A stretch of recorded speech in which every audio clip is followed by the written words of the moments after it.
সকাল সকাল একটা মহৎ কাজ নিয়ে বসে গেছি। মেয়েদের তো সব জায়গাতেই মানে একটা না একটা কাজেরই করতে হবে।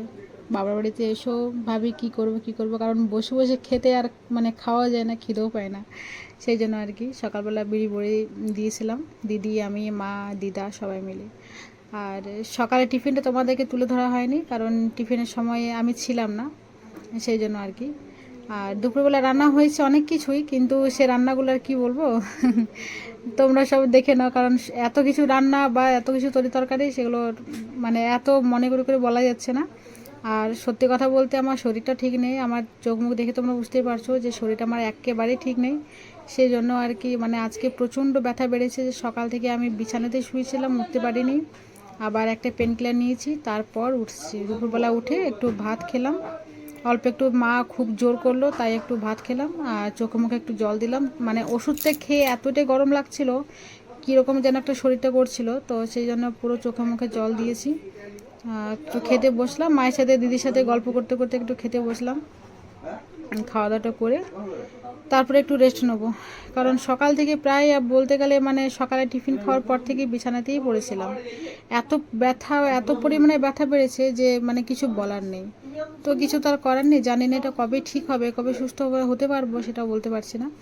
আর সব থেকে হচ্ছে আনন্দের খবর একটা ভালো, যে ওয়েদারটা কি সুন্দর করেছে দেখো। মানে এত সুন্দর মানে ওয়েদারটা, ভাবলাম যে বৃষ্টি হবে, তো বৃষ্টিতে কিছু হলোই না, কিন্তু একটু ঠান্ডা হাওয়াটা বেশ পেয়েছি।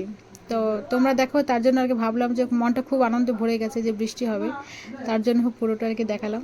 তো বৃষ্টি হলো না দেখলাম, তো বিকাল দিকে একটু শরীরটা ভালো লাগছিল, তাই দিদি, আমি, মা সবাই আমরা রেডি হয়ে বাইরে একটু ঘুরতে বেরিয়েছি। আর বাইরে ঘুরতে বেরিয়েছি বলতে সত্যি কথা কি মানে ভিডিও করব তার জন্য আর কি বাইরে বেরিয়েছি।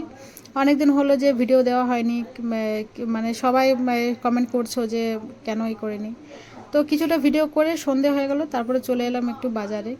তো বাজারে এলাম, দিদির একটা মানে হেডফোন নেওয়ার ছিল, তো দিদির এইটাই পছন্দ হয়েছে, তো বললাম ঠিক আছে চল, যখন তোর এইটাই পছন্দ হয়েছে তাহলে এইটাই নেই। আমিও ওকে চুজ করে দিয়েছি, কারণ সত্যি কথা কি ও নিজে মানে খুব একটা পছন্দ করে যে কিছু নেব সেটা ও পারে না, মানে আমি সাথে না গেলে ওর সেটা হয় না। তো আমি যেটা ভালো বলে দেবো সেটাই ভালো। তো বর্দি সম্পূর্ণ মানে কি বলবো, মানে কি মানে বলবো, আমার উপরে মানে সব কিছুতেই চোখ বন্ধ করে, মানে তুই যা করবি তাই। আবার সন্ধ্যেবেলা বাজার থেকে এলাম, এসে এগ রোল নিয়ে এসেছিলাম, সন্ধ্যেবেলা খেতে বসলাম। ছেলেদের খাওয়া হয়ে গেছে, মা খায় না। দিদি আমি ভাবলাম যে চল বাইরে না খেয়ে ঘরে গিয়ে একটু আনন্দ করে বসে খাওয়া যাক, দুটো গল্প করতে করতে। আর দিদি এলে তো একটু আলাদা রকমের সব কিছু হয়ই, এটা তো একদম ঠিক কথাই। মানে দিদি এলে যেন আমি একটা নতুন মানে একটা প্রাণ ফিরে পাই, এরকম অবস্থা। আমার যেন শরীরের মধ্যে আর কিছুই থাকে না, রোগ অসুখ সব যেন কোথায় চলে যায়। তো দিদি এরকমই একটা, তো যাক এবার একটু মন খারাপ, দিদি থাকতে পারলো না, তার জন্য আমিও মাকে বললাম যে মা আমিও থাকবো না, চলে যাব। তো বন্ধুরা মানে তোমাদের সবাইকে বলি, তোমরা হয়তো খুবই বিরক্ত হচ্ছ। তো তোমাদের সবাইকে এখানে আজকের মতন টাটা, সবাই খুব ভালো থেকো।